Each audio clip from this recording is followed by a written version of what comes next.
Good morning, Grovers, and welcome to chapel. My name is Isaac Noel. I am a recent graduate of the University of Mary, and in 2017, I graduated from here at Oak Grove. Currently, I am a fifth grade substitute teacher at St. Joe's, but I was a substitute teacher here at Oak Grove probably 5 or 6 times throughout the course of the second semester in the school year. And I'm here to talk to you today. First, I'm going to tell you a story about Santa Claus, and I'm just going to kind of work my way through the story and let the chapel kind of take you. So,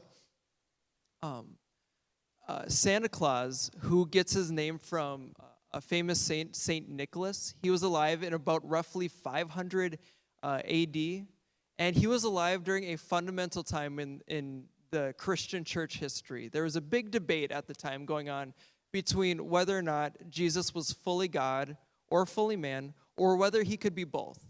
Today we believe that he is both fully God and fully man, but there were a group of people called Arians at the time who believed that God or Jesus should be separated between either he's fully God or he's fully man. He can't be both.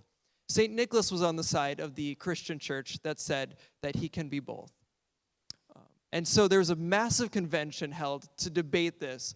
There were several fundamental figures that were there, including St. Nicholas. And St. Nicholas, at one point during this convention, punched an Arian because of their beliefs, and he was getting very sick of this negativity towards what the Christianity believes. And he believed so much that he ended up punching a guy. And so yes, Santa Claus punched a man, but he punched a man because it's what he believed in. It was truth. It was the truth. It is the truth. And it's a fundamental truth that has carried on for 1,500 years. And he cared so much about the future of the church and how that could impact history that he ended up punching a guy.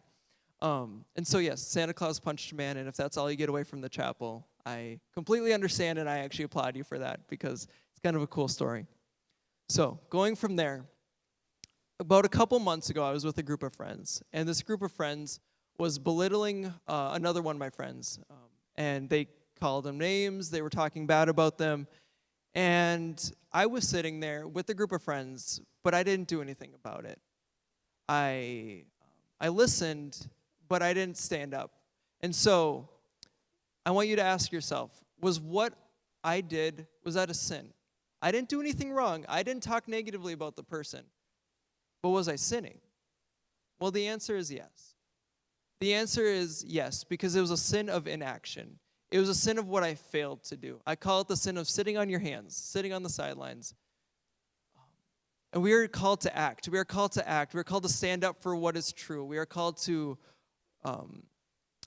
stand up for what we believe in. And so, with that being said, yes, what I was doing was a sin because I didn't stand up for what was right in the moment. Yesterday, I had to drive to Oak Grove to pick up something here. On my way, I saw a homeless man on the side of the road. He had a please help sign. And I didn't have any cash on me, and it was a green light, so I just decided to go right through the light. But I was thinking about it last night, and so I grabbed some cash just in case I were to run into him again. So here I am at Oak Grove today. I am back again, and I saw the man. That same man at the exact same time standing on the side of the road. And so I learned, I stopped at the green light, I handed him my cash, told him have a great day, and I went on my way. So what I failed to do yesterday, I then was able to redeem and do today. I learned from the mistake I made and pushed forward and made the right decision ultimately. And so my encouragement to you all, and this is specifically going to be towards the seniors, but it honestly impacts everyone. Seniors, there's a study, there are several studies out there, but I'm going to pull from this one here that says that about 80% of people who have faith when they graduate high school lose their faith when they go to college. And it's because there's this sense of freedom and independence. You're not around your parents anymore. You're not around these rules, these things that are binding you to and holding and quote unquote holding you down from living your best life. There's these things like I said, you're like held down at home, but now when you're able to go to college, you're able to expand your wings. You're able to make decisions for yourself, And so you have to decide for yourself whether or not the faith is important enough for you to carry on with, to keep on with, to live out for the rest of your life. Really, these 2 or 4 years after high school really kind of form you and guide you in the decisions you're going to be making for the rest of your life. Is Christianity something that's important to you? Is your faith something that is important enough for you to keep living on with? Or is it something you're just going to let go by the wayside? And you have to ask yourself, it takes an action. It takes real action to want to keep the faith. It's not easy, but it's worth it, you know? And so, my encouragement to you all, to the seniors, to everyone that's listening here at chapel today, is to be Kelp.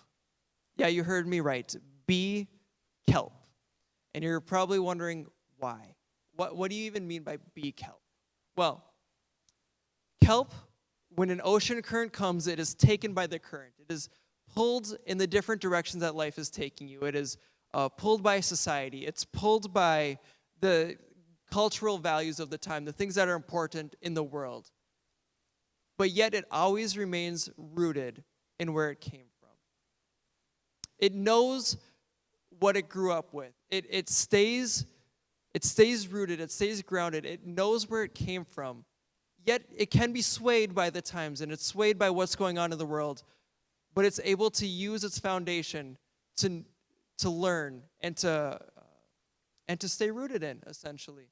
And so, my encouragement to you is to be Kelp. Act. Fight for what you believe in. Fight for Christianity.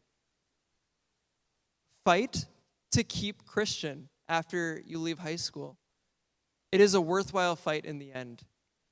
And yes, Santa Claus did punch a man. But he punched a man because he was standing up for the church. It was important enough for him to stand up for, and it dictated the history of the church for these past 1,500 years. Jesus Christ as fully man and fully God is important in Christianity. It is one of the fundamental teachings that everything is based off of. And a man fought for it. He acted, and he did what was right. And you can too.